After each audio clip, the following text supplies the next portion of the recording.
Hello दोस्तों, मेरा नाम है ज़मीर अहमद शाह और मैथपुर परिवार में मैं आपका स्वागत करता हूं। आज से हम मैथपुर परिवार में ही एक नई और वीडियो लेक्चर सीरीज़ चालू कर रहे हैं और इस वीडियो लेक्चर सीरीज़ में हम पढ़ेंगे इतिहास को। दोस्तों, इतिहास कोई भी कॉम्पिटिटिव एग्ज़ाम के लिए बहुत महत्वपूर्ण पार्ट है और इसके अंदर हम शुरुआत से इतिहास को पूरा गहन अध्ययन करेंगे, है ना। प्राचीन भारत से शुरू करके इसके मॉडर्न हिस्ट्री तक जाएंगे, आधुनिक भारत तक जाएंगे और पूरा इतिहास हम डीप से कवर करने की कोशिश करेंगे। लंबा समय रहेगा, आपका हमारा साथ रहेगा तो हम बहुत आगे तक जाएंगे इतिहास की इस लेक्चर सीरीज़ में।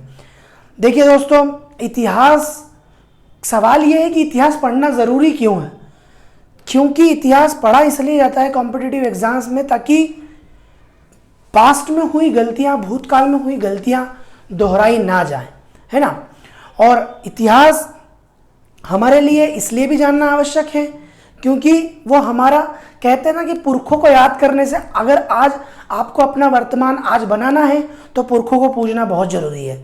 तो इसलिए हमें पुरखों को पूजेंगे और इतिहास को पढ़ेंगे। पूरी लेक्चर सीरीज में बनाऊंगा इतिहास की और एक सिंपल सी परिभाषा मैं आपको इतिहास की बताता हूं और सीधे मैं लिखूंगा आज प्राचीन भारत इतिहास का अपना पूरा पाठ्यक्रम। इस पाठ्यक्रम को फॉलो करके हम आगे बढ़ेंगे। दोस्तों, इतिहास क्या है? ऐसा मानते हैं कि इतिहास वर्तमान के प्रकाश में रहकर भूतकाल का अध्ययन करना इतिहास कहलाता है ना। इतिहास क्या है कि वर्तमान का प्रकाश और भूतकाल का अध्ययन का जो मिला जुला स्वरूप है वो इतिहास।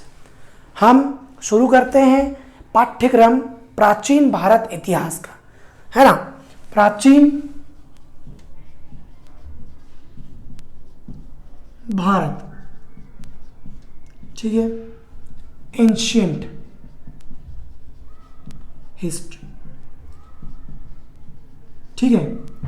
क्या क्या पढ़ेंगे हम प्राचीन भारत में, उसको एक क्रम से देखते हैं। आप चाहें तो लिख लें, इससे क्या है कि आपको भी पता चलता रहेगा कि इसके बाद हम क्या पढ़ने वाले हैं। जैसे सबसे पहले हम प्राचीन इतिहास के अंदर पढ़ेंगे प्रागैतिहासिक काल को।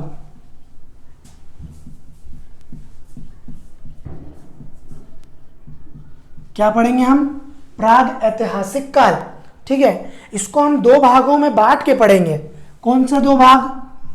ताम्र युग या ताम्र पाषाण काल, या ऐसा बोल सकते ताम्र युग ही बोलो आप तो डायरेक्ट। क्या बोल रहे हैं अपन? ताम्र पाषाण काल ले लो, पाषाण काल, ठीक है। और दूसरा क्या लेंगे इसके अंदर हम? दूसरा लेंगे हम इसके अंदर कांस्य युग, ठीक है, ठीक है। ताम्र पाषाण काल या कांस्य युग, ठीक है। ये वो इतिहास है जिसके अंदर किसी तरह के कोई साक्ष्य प्राप्त नहीं होते। ये ओवरव्यू है इसका, थोड़ा सा जब डिटेल करेंगे तब इसकी बात करेंगे। ऐसा युग जिसके कोई भी ऐतिहासिक प्रमाण हमको नहीं मिलते हैं उसको हम पढ़ेंगे प्रागैतिहासिक को, ठीक है। उसके बाद सीधे बढ़ेंगे हम किसकी तरफ? दूसरा अपना पार्ट रहेगा इंडस वैली सिविलाइजेशन, है ना, हड़प्पा सभ्यता। क्या पढ़ेंगे? हड़प्पा सभ्यता, ठीक है। हड़प्पा सभ्यता, सारे नगर देखेंगे, किस तरह के नगर में क्या क्या प्राप्त होता है। ये वो वाला हिस्सा है जिसके अंदर हमको साक्ष्य तो मिलते हैं पर उन साक्ष्य को पढ़ा नहीं जा सका है, ठीक है ना। तो क्या पढ़ेंगे हम? हड़प्पा सभ्यता, ठीक है। हड़प्पा सभ्यता के बाद जब हम आगे बढ़ेंगे तो हम इस आगे बढ़ने के क्रम में देखेंगे वैदिक काल को, ठीक है। वैदिक एरा, वैदिक काल, ठीक है। इस वैदिक काल के अंदर हम अध्ययन करेंगे सारे वेदों का, है ना, ठीक है। कैसे? वेद, पुराण, आरण्यक, इसको दो पार्ट में पढ़ेंगे ना। इसको पढ़ेंगे हम लोग, पहला पार्ट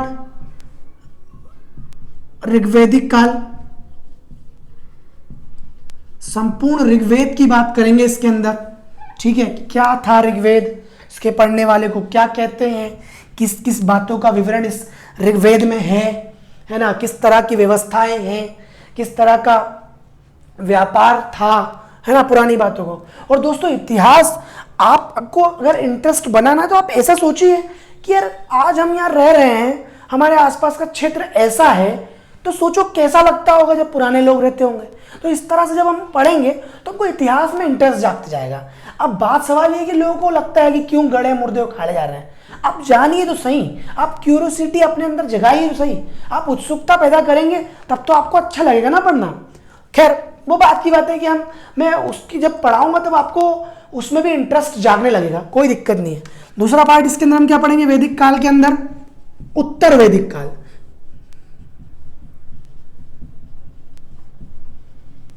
ठीक है, क्या पढ़ेंगे, उत्तर वैदिक काल। ऋग्वैदिक काल के अंदर ऋग्वेद की बात करेंगे और उत्तर वैदिक काल के अंदर बचे हुए जो 3 वेद है, यजुर्वेद, अथर्ववेद और सामवेद, उसके बाद वेद, उसके पुराण, आरण्यक, है ना, सब सारी चीजों को अपन पढ़ेंगे। क्या थे पुराण, क्या थे आरण्यक, है ना, किस तरह के संस्कार हैं। ठीक है, उसके बाद सारी चीजें अपन इसके अंदर कवर करेंगे उत्तर वैदिक काल में, ऋग्वेद के बाद में। ठीक है, आगे बढ़ते हैं। फिर इसके बाद पढ़ेंगे हम प्राचीन धार्मिक आंदोलन। क्या पढ़ेंगे, प्राचीन धार्मिक आंदोलन। ठीक है, क्या पढ़ेंगे, प्राचीन धार्मिक आंदोलन। इसके अंदर हम पढ़ेंगे बौद्ध धर्म का उद्गम। ठीक है, जैन धर्म। ठीक है, पूरा का समझने की कोशिश करेंगे कि क्यों बौद्ध धर्म आया। देखो किसी चीज की जड़ हम जब जान लेते हैं तो हमको वो चीज आसानी समझ में आती है। धर्म का ऐसा है दोस्तों कि जब पिछली कोई गलतियां, धार्मिक गलतियां होती हैं, जब भ्रांतियां फैलने लगती, तब नए धर्म का विकास होने लगता है ना। और उसी के क्रम में अगला जब कोई धर्म बनता है और उस धर्म में भी जब कोई नई गलतियां आने लगती हैं तो उसको भी लोग त्याग देते हैं और नए धर्म की तरफ बढ़ते हैं। अब देखो दोस्तों, ऐसा है कि मैं किसी की धार्मिक भावनाओं को आहत नहीं पहुंचाना चाहता, लेकिन बात यह है कि हमको पढ़ना पड़ेगा, क्योंकि ये आया है, इसके बारे में पढ़ेंगे। क्योंकि मैं खुद तो ये बोल नहीं रहा, ये कौन बोल रहा है, ये बोल रहा है हमारा इतिहास कि किस तरह से बढ़ा है। देखो आज हमारे यहाँ पे बौद्ध धर्म, हमको लगता है कि आज हमारे पास खत्म हो गया, भारत के पास बौद्ध धर्म खत्म हो गया। मतलब गौतम बुद्ध ने भारत में जन्म लिया, यहीं पर उन्होंने उपदेश दिए, है ना, बिहार उनका कर्म क्षेत्र रहा पूरी तरीके से। पर फिर क्यों बौद्ध यहाँ से हटकर बाहर चाइना की तरफ चले गए, क्यों आज हमारे यहाँ पे मतलब जो श्रीलंका की तरफ चले, ऐसा क्यों हुआ, रीजन क्या था इसका। तो देखो उनकी जो मतलब मूल भावना थी ना, अहिंसा, जब वो जो थी मूल भावना जब वो टूटने लगी, जब वो बिखरने लगी, तो उनको लगा कि यार यहाँ से जाना सही है ना, हम वो यहाँ से पलायन कर गए। फिर और भी बहुत सारे कारण थे पलायन करने की, इन सबको हम काय में पढ़ेंगे, बौद्ध धर्म और जैन धर्म में पढ़ेंगे। वो जैन धर्म में क्या इसके मूल भावनाएं हैं, क्या इसके मतलब धार्मिक ग्रंथ क्या कहता है ना, किस तरह की बातें जैन धर्म हमको सिखाता है, वो सारी चीजें हम इसके अंदर कवर करेंगे। ठीक है, इसके बाद आएगा हमारे पास महाजनपद युग। कौन सा आएगा,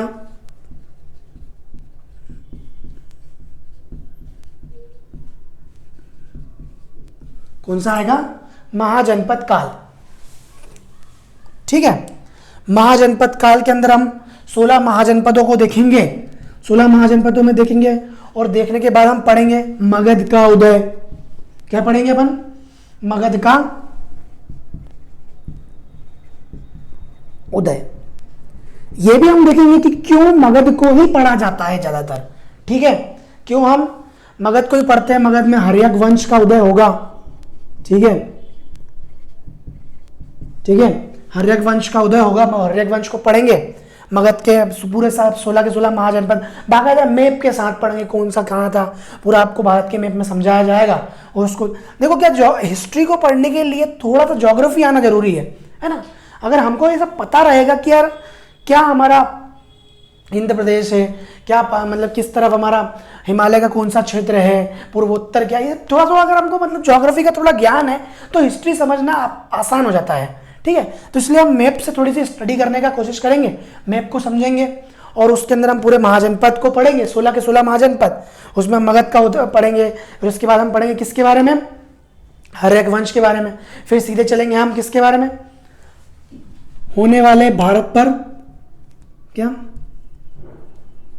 भारत पर आक्रमण, भारत पर, इसलिए को विदेशी आक्रमण,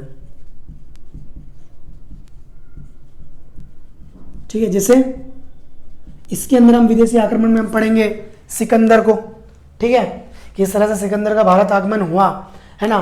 फिर उसके बाद मेगास्थनीज का किस्सा चंद्रगुप्त मौर्य के साम्राज्य में रह गया, है ना। उसके बाद सेल्यूकस निकेटर से किस तरह मतलब चंद्रगुप्त मौर्य का संबंध रहा, इस सारी चीज़ें बातों को हम किसके अंदर पढ़ेंगे, भारत के विदेशी आक्रमण के अंदर पढ़ेंगे, ठीक है। और इसके बाद शुरू करेंगे हम मौर्य साम्राज्य, महान, द ग्रेट मौर्य साम्राज्य। चंद्रगुप्त मौर्य से होते हुए आगे की तरफ बिंदुसार, और बिंदुसार के बाद अशोक, अशोक तक जाएंगे, और अंतिम जो इसका शासक है वहां तक बढ़ने का प्रयास करेंगे हम, मौर्य साम्राज्य को पूरा समझेंगे। मौर्य साम्राज्य के बाद हम पढ़ेंगे, इसी के साथ साथ हम पढ़ लेंगे इसी के अंदर, इसी के साथ अगर मैं देखो तो सिकंदर का आक्रमण,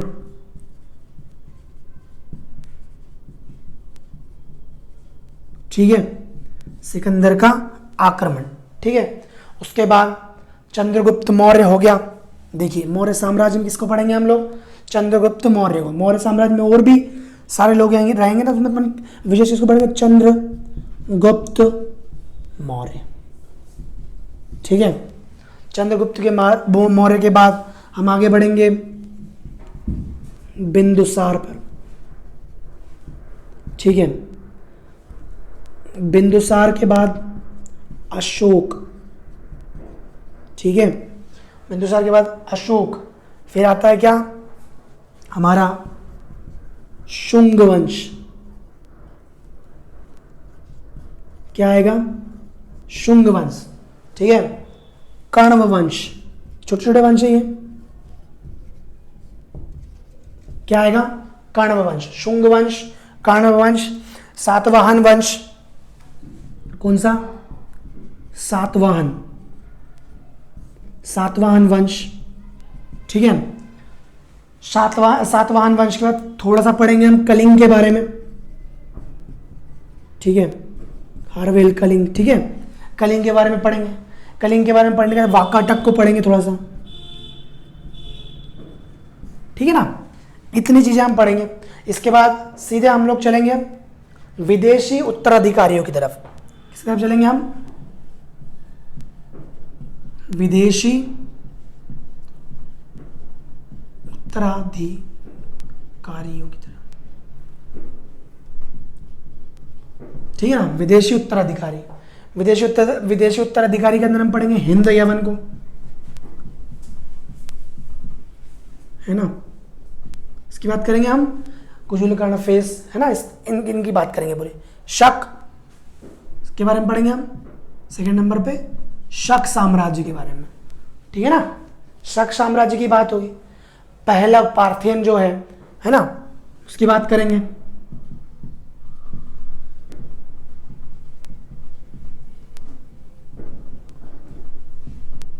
ठीक है ना। पहलव के बाद सीधे बढ़ेंगे फिर कुषाण की तरफ। विदेशी उत्तराधिकारी में किन किन को पढ़ेंगे, हिंद यवन, शक, पहलव, है ना, पार्थियन जिनको बोलते हैं, कुषाण, ठीक है ना। फिर आ जाएंगे अपन किधर, सीधे गुप्त वंश पे, है ना। किस पे जाएंगे अपन, गुप्त वंश पे, श्री गुप्त वगैरह, समुद्रगुप्त वगैरह, है ना। कौन कौन से इसके अंदर अपन देख लेते हैं। चंद्रगुप्त प्रथम, सारे राजा पढ़ेंगे। चंद्रगुप्त प्रथम, है ना। फिर चंद्रगुप्त प्रथम के बाद समुद्रगुप्त, चंद्रगुप्त द्वितीय, समुद्रगुप्त, वीणा बजाते हुए सिक्कों पर फोटो, है ना, समुद्रगुप्त, चंद्रगुप्त द्वितीय, ठीक है। चंद्रगुप्त द्वितीय के बाद उसके बाद कुमारगुप्त, स्कंदगुप्त, है ना, कुमारगुप्त प्रथम, फिर स्कंदगुप्त, इनकी बातें करेंगे, ठीक है। स्कंदगुप्त वगैरह इनकी बातें करेंगे, पूरे गुप्त साम्राज्य की बात करेंगे। साथ में पढ़ लेंगे थोड़ा सा हुणों का आक्रमण। किसका आक्रमण? हुणों का आक्रमण। इतना पूरा हमको कवर करना है। इस कवर करने के साथ साथ हम जो है इनके बीच की जो खास खास बातें उनको भी हम देखेंगे, ठीक है ना।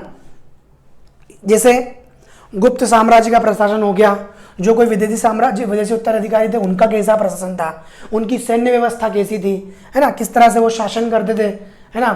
थोड़ा सा जैसे सातवाहन के अंदर वगैरह बहुत सारे अलग अलग शासक हैं, ठीक है ना। फिर कुछ विशेष लोग होंगे जैसे आर्यभट्ट, है ना, आर्यभट्ट, वराह मिहिर,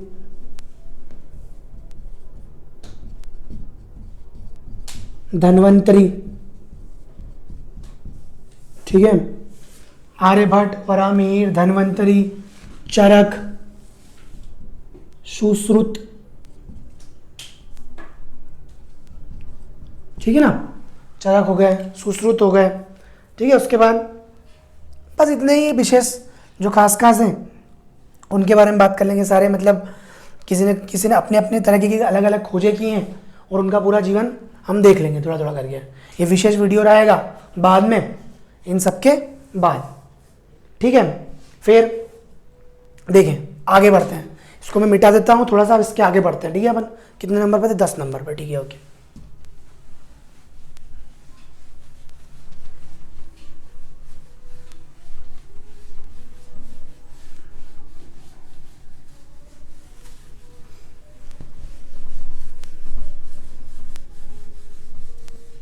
देखो 11 नंबर से इसके बाद आता है हमारा गुप्तोत्तर काल,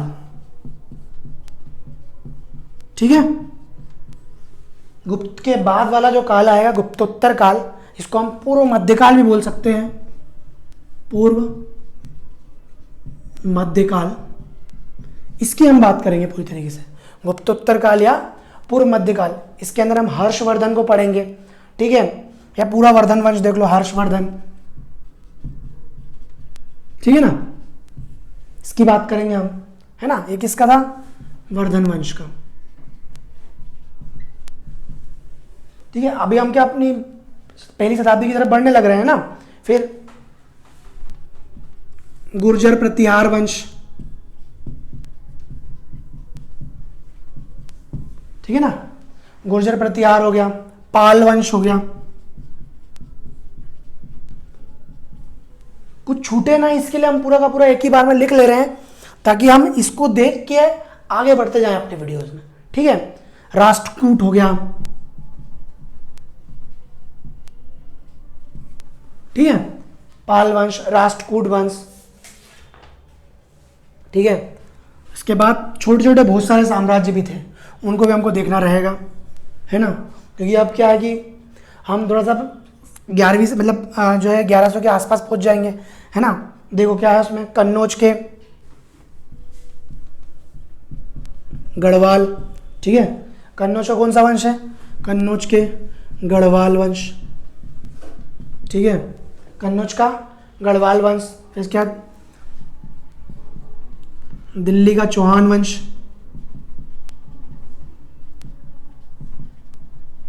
ठीक है, दिल्ली का चौहान वंश, चंदेल वंश,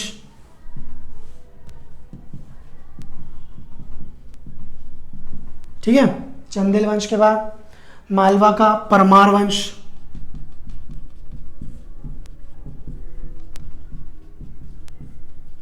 ठीक है ना, मालवा का परमार वंश पढ़ेंगे। और मालवा के परमार वंश का उसमें ही आएगा साथ ही में चालुक्य, ठीक है, चालुक्य वंश की भी बात करेंगे, है ना। सेन वंश, बंगाल वाला सेन वंश, ठीक है।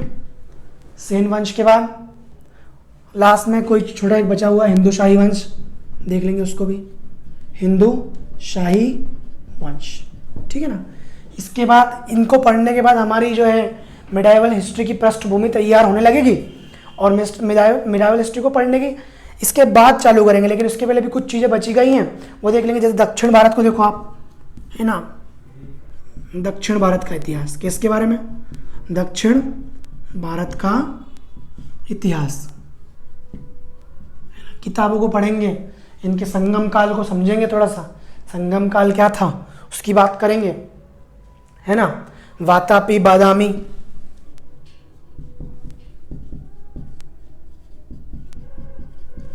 इनको पढ़ेंगे, वातापी बादामी, है ना। चालुक्य, पांड्य, चालुक्य, पांड्य,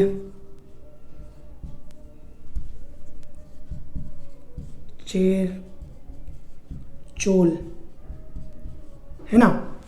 बड़ा इंटरेस्टिंग टॉपिक सा है ये, किस तरह मतलब इन राजाओं ने श्रीलंका क्या बोलते हैं, उसके बाद इंडोनेशिया के आसपास के क्षेत्रों को जीता, किस तरह से मतलब ओंकारवाट मंदिर वगैरह जो है इस सब के अंदर ही आएगा।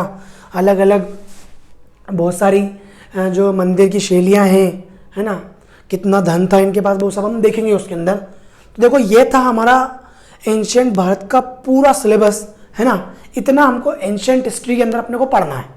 और बस इसी के साथ मैं इस इंट्रोडक्शन पार्ट को इतना ही रख रहा हूँ। कल से हम सीधे बात करेंगे किसके बारे में, प्रागैतिहासिक काल को। और प्रागैतिहासिक काल को भी अलग अलग कालखंडों में बांट के हम देखेंगे, है ना। एक एक कालखंड को धीमे धीमे लेके चलेंगे गहराई से, तो आपको भी थोड़ा सा इंटरेस्ट जागने लगेगा। दोस्तों मेहनत करते रहेंगे, साथ में बढ़ते रहेंगे, तो ये भी हमारा एक अच्छा सा वीडियो लेक्चर सीरीज बन जाएगा, जिसको आप अपने किसी भी एग्जाम के लिए यूज़ कर सकते हो, है ना। और इतिहास में अगर आपकी रुचि है तो आप वैसे भी पढ़ सकते हो, है ना। देखिए दोस्तों, पढ़ते रहिए, साथ बने रहिए, है ना। Keep studying and be safe. Thank you. मैं आपको एक बार फिर कहूँगा कि ज़्यादा से ज़्यादा अच्छा लगा हो तो प्लीज़ वीडियो को लाइक, कमेंट, शेयर और सब्सक्राइब जरूर करें। नए हो तो प्रेस द बेल आइकन, है ना। ठीक है, बाय।